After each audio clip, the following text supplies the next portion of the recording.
expressway, and my father always tried to make sure he was somewhere in alignment with wherever we were living.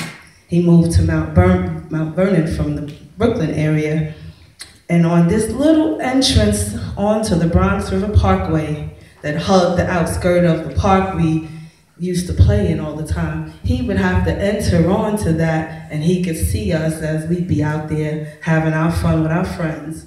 In this particular warm summer day, he rolls up, and Father would always just show up anytime he wanted to do the drive-by, and he rolls up onto the hill, and I come out to the park because I see him. He rolls the window down and he looks up underneath so he could see my face as he's announcing to me, today is a very special day. It's Daddy-Daughter's Day, and we're going to go on a date.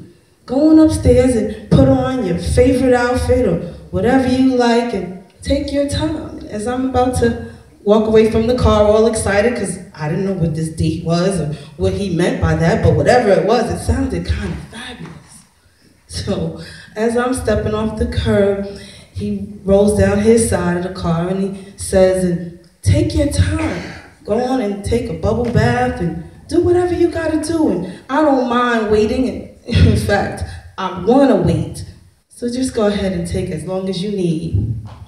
So I get upstairs and I get my bubble bath on and I'm doing my selection of whatever I'm gonna wear for this date. And Mom, Harlemite that she is, always had a knack for shopping and getting the right kind of thing. And she sold clothes on the side for a little extra hustle to make ends meet. So she had me all kinds of wardrobes for the season, and I had saved this little skirt. It was a little pair of shorts that was hidden behind the skirt that was wrapped around, and it had black laces that went up, zigzag up the front. And it had all kind of colors, fuchsia and mustard and plantain green. Had little lines and thick lines going all kinds of directions like a little pattern design. And I had this little mustard shirt and it was real girly and frilly. It had ruffles all on it. I had a pair of black patent leather shoes left over from Easter Sunday. I had a little pocketbook to go with it too. Nevertheless, I come back downstairs and my father's all happy and proud, and I find out sometime years later that he wanted me to take my time because he'd been playing with my brother and his friends out in the park while I was upstairs doing my thing. He makes such a fuss this day because this is the daughter date ritual. He gets out the car and comes around and opens the door for me, let me in, and I'm feeling all kind of special. We head down to the Times Square area and we were going to Howard Johnson's. If you don't know about Howard Johnson's back in the day, that was the place to be. We done went on road trips going down south to visit my grandparents and always made our way to a Howard Johnson's on that road trip.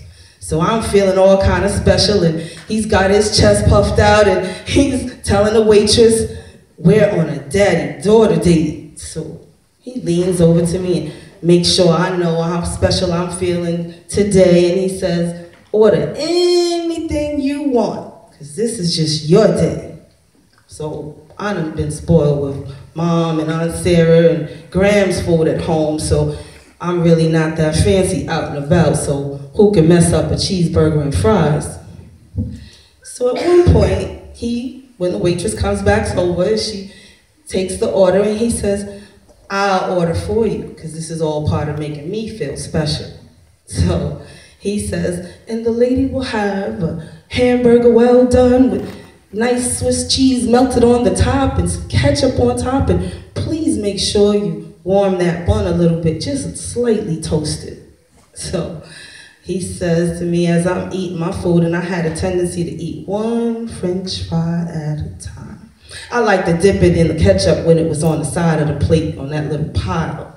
So it used to drive my brother crazy eating it so slow. I like to save it. He makes sure I remember, don't eat it all because you got to save room for that dessert we're going to have. And remember, you could have anything you want. With my sweet tooth, I knew exactly that was going to be a banana split sundae. This comes out with the waitress holding it with 2 hands. It was in a glass banana boat. I enjoyed every morsel, and I ate until it was oozing down the front of my shirt, and my father sat there looking and smiling just as proud. Daddy's little girl. He leans over and he says, you know, this ain't over because we got more to do. More? I'm thinking, wow, I couldn't feel any more special than I had already.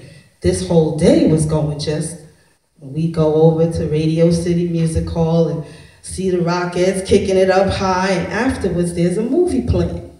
I'm in a coma at this point because between the food I ate and the sweets I ingested, my head is rolling. He carried me out of there when we were all done, and I don't even know how I got to the car. I get home that night and he's just smiling back and feeling so proud of himself, and I said, wow, to this day, I make sure whoever I call to meet, I'm going on a date, and even sometimes of late, I take myself out on a date. He passed away in October 2017, and I could just see him now, smiling down on me about that day.